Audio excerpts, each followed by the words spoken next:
Hello, people. Hope you're well. This one is going to be a little bit philosophical. It's going to touch on something that's I think we're thinking a little bit about, and something that could be very, very useful in getting through life and getting through this world, which is Stoicism and the notion of Stoicism. Now, just a disclaimer here: I don't want to put on a false front here. I haven't studied this deeply from a philosophical standpoint. I haven't analysed it and looked at it in great depth. This is just very surface thoughts. Um, I'm talking about the Stoicism of antiquity, that is, the Stoics. I believe they were from the Greek school as opposed to the Roman school, who, and it was this notion really of the way to get through life's ordeals and challenges is to prepare for the worst. That's not literal, but it was broadly speaking that sort of outlook that life is hard. So just toughen yourself. Basically, that's I think what the basic premise of Stoicism was, going back to antiquity, and it's been used ever since. It's been somewhat associated with British culture in the sense of so-called stiff upper lip. I think that's very. There's some parallels there with where that came from, and classical Stoicism. Um, this idea of not showing overt emotions at times of distress. Um, uh, to be honest, I don't think that's just a British thing. I think that might be a Northern European thing. I mean, Britons, Germans, Scandinavians, probably Dutch people. Culturally, I think Northern Europe is not as prone to emotive responses as perhaps more Mediterranean culture. And this is not to say one is better than the other or vice versa, it's just a cultural difference. For example, Mediterranean people tend to be very passionate about things when it comes to love, anger, etc. At least that's a reputation. These are generalizations, of course, but broadly speaking, there is a cultural trait there. Whereas, for example, for a Briton or a German, particularly, to really show overt emotion isn't really done. It's this kind of stoic, or perhaps more accurately, um, reserved persona. I say more accurately because I think Stoicism can take different forms. I think if we interpret Stoicism as toughness, resilience, well, there's many people in the world who face great adversity. I mean, Japan's just went through yet another natural disaster, big earthquake, over 60 people have died, and the Japanese, it's kind of a way of life because they live in a part of the world where that happens. I would say it's the same in the Philippines with typhoons and other parts of the world. If a natural disaster cost that many lives in Britain, it would be a national scandal. It would be news for weeks. Um, then there was, of course, that dramatic scene from Haneda Airport in Tokyo, the plane that landed incredibly. Everyone survived on the plane. Sadly, 5 Coast Guard members died. But anyway, I digress. I'm just talking about adversity, these things whereby human beings are faced with challenges, and this can take many, many forms. It could be personal challenges, it could be national challenges. If a country is going through some sort of great turmoil, whether it be war or a natural disaster or an invasion from an outside force, as the Ukrainian people have went through, there's examples of a national adversity. It could even be a serious economic depression. Um, but then there is also personal turmoil, losing a loved one, um, perhaps serious clinical depression, things like this. There's personal turmoil, a sickness, perhaps some sort of medical condition that could be like involve chronic pain. And, thankfully, I've never been through that, but people close to me have, and I think it can be a lonely and challenging thing. Um, so there's many forms of adversity out there, and I think for Stoics, it's It's this philosophy that the world is tough, the world is hard, so better to be prepared for it than finding it even harder when it does happen. Um, so I just want to briefly look at where's the pros and cons of this as I see it. Firstly, I think, broadly speaking, so Stoicism can be a good thing for sure. Um, I think being overly sensitive and being someone who gets emotive too easily is not a good thing. It's clearly not a good thing, not for one's own mental health, but also it makes it difficult for people around you. You know, people who have this problem of being overly sensitive, people around you feel that they're walking on eggshells. They feel, well, I better not say that. It might trigger that person. So being overly sensitive is not a good thing. In my view, it's definitely not something that should be encouraged. Um, and this is where Stoicism can be useful. Okay, it's happened. There's nothing we could do about it now. Let's just deal with it. That British stiff upper lip that I mentioned,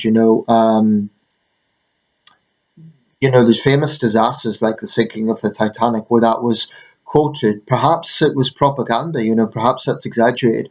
But for example, it showed the courage of the band playing on, and Captain Smith in one cartoon, and this probably never happened, with a megaphone saying "Be British," as in "Be brave." That's probably something the newspapers invented. Probably never happened. Um, but that sense of that British stiff upper lip at the time, we were the foremost global power, so it probably went hand in hand with British hegemony. I would imagine of the British were special. Every superpower feels that it has an exceptionalism. The Americans certainly do. The Soviet Union did. Imperial China did. Every superpower of its day believes there is some reason for its exceptionalism. And I think in the case of the British, it was a belief in Stoicism.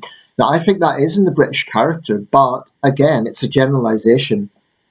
Um, you know, you can't say one size fits all, but I think it is something that's associated with the British character of not being overtly emotive, and yet that doesn't tap into the whole because um, there could be examples of British culture which is very emotional.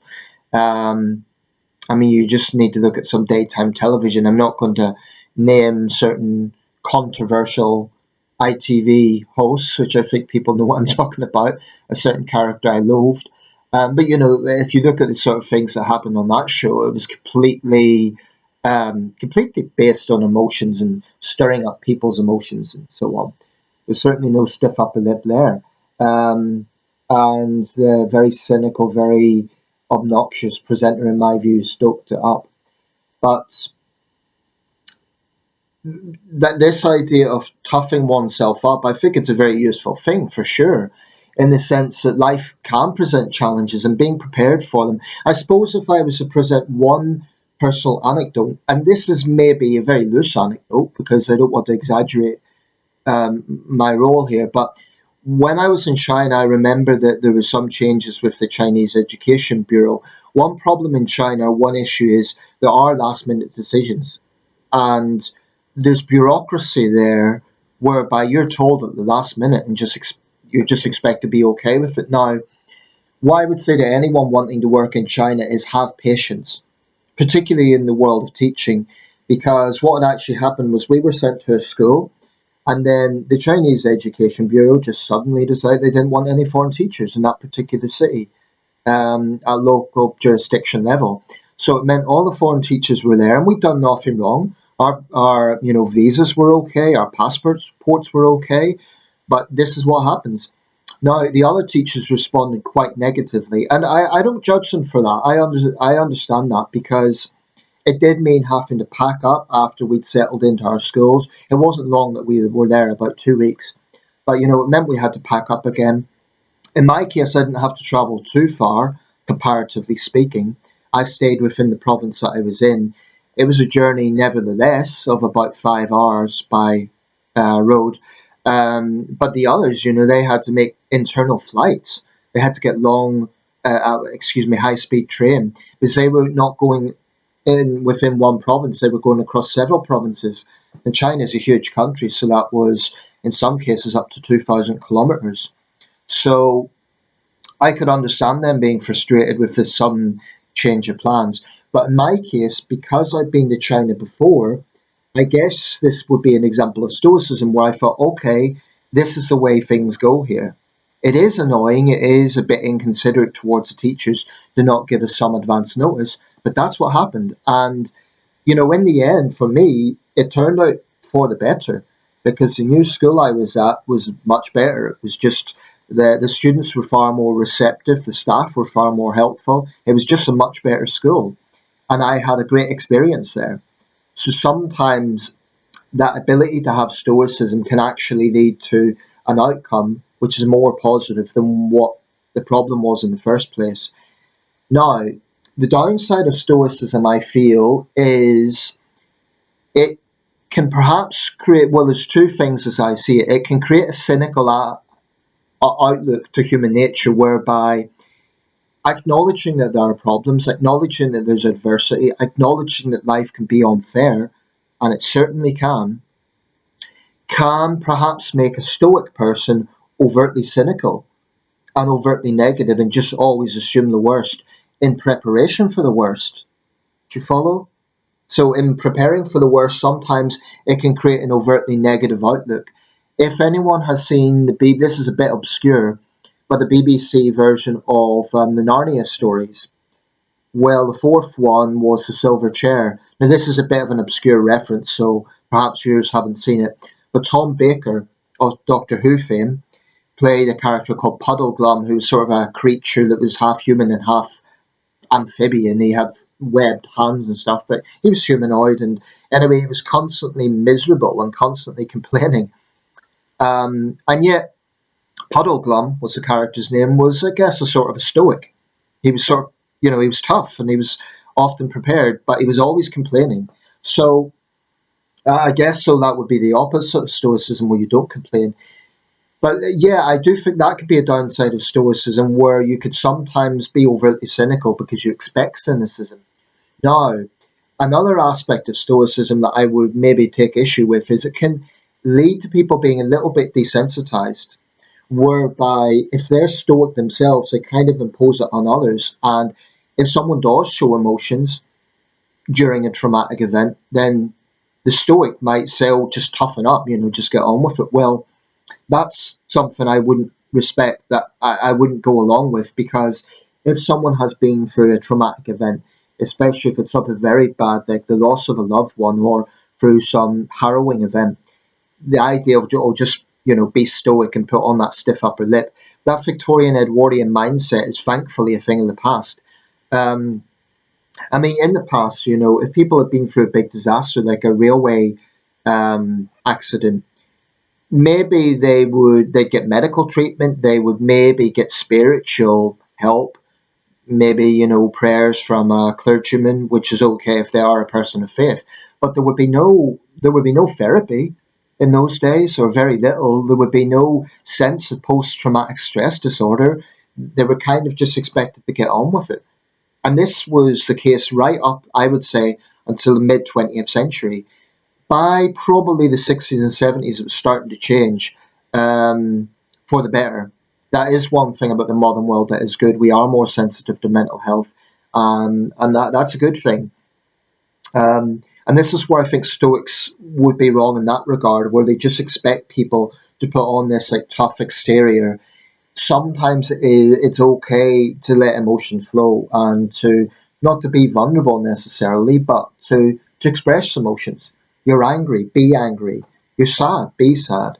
The Stoic would say, no, don't show those things. Be stoic, but on a tough front. I don't agree with that. I don't even think it's healthy. So, in conclusion, I think Stoicism can definitely be useful. It can make us more resilient. It can make us tougher. It can make us accept that life has challenges. So all of that's useful.